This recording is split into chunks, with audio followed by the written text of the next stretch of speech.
5 seconds.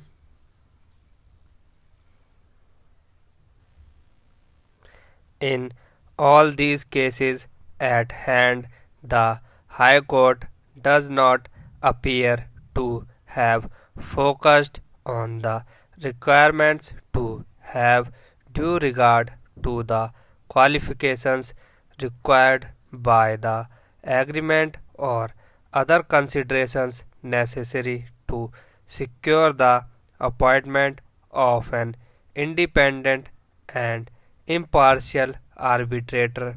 It needs to reiteration that appointment of the arbitrator or arbitrators named in the arbitration agreement is not a must, but while making appointment, the twin requirements of subsection 8 of section 11 have to be kept in view, considered and taken into account.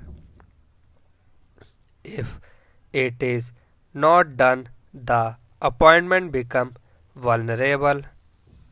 In the circumstances, we set aside the appointment made in each case, remit the matters to the High Court to make fresh appointments, keeping in view the parameters indicated above.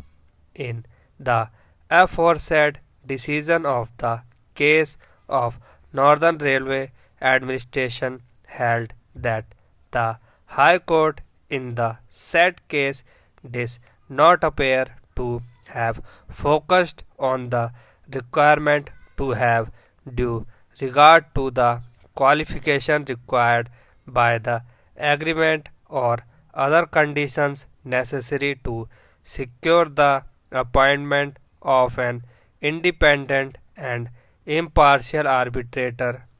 In the aforesaid decision, this court also concluded that since the requirement of subsection 8 of section 11 was not at all dealt with by the High Court in its order, the appointment of an arbitrator without dealing with subsection 8 of section 11 of the Act become vulnerable, and accordingly such appointment must be set aside.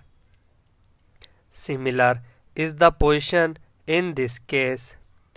In this case, also before appointing an arbitrator under section 11 on the Act, the High Court had failed to take into consideration the effect of section 11 of the Act as was done in Northern Railway Administration. In view of the discussion made herein above, and particularly in view of the principles laid down by this court in Northern Railway Administration, we set aside the impugned order and remained the case back to the High Court for fresh decision of the application under section 11 of the Act, and while considering the application afresh, the High Court is directed to take into consideration the aforesaid decision of this court. It is clear from the perusal of this judgment of the High Court and the records before us that the High Court had not terminated the mandate on the ground that the arbitrator could not pass the award within time. The appellant, along with 6 others, was prosecuted for commission of offences punishable under section 148 IPC.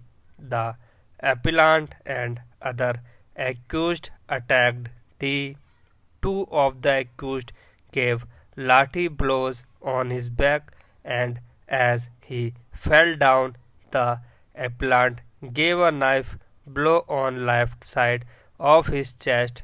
The accused R also gave knife blow to him. PW2 further stated that when he and his uncle tried to save D, accused R gave a knife blow of his left hand thumb, and two other accused gave him 5 lathi blows. His uncle was also stated to have received a lathi blow on his head. As to the cause of the incident, PW2 stated that as his other brother PW6, who had been elected as village sarpanch, did not pay heed to unreasonable demands of accused persons, an altercation took place. Unreasonable demands of accused persons and altercation between both the sides the previous evening, but the matter was then patched up. The post-mortem examination of the body of D was conducted, and it is indicates that one stub wound on the left side of the chest as the cause of death, and this the third other injuries as post-mortem in nature. The trial court convicted and sentenced the appellant under section 302 and 324 IPC. Three other accused were convicted and sentenced under section 323 IPC. The remaining three were acquitted of all the charges by a separate judgment. The appellant was also convicted under section 25 of the Arms Act and was sentenced to the period already undergone. The High Court upheld the judgment of the trial court.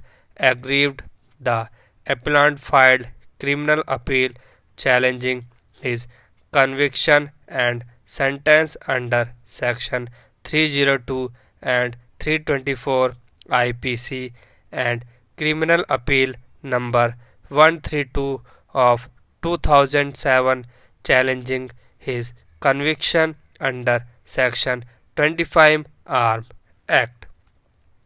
The trial court doubted the presence of PW4 and PW6 at the place of occurrence and did not accept their testimonies as eyewitnesses.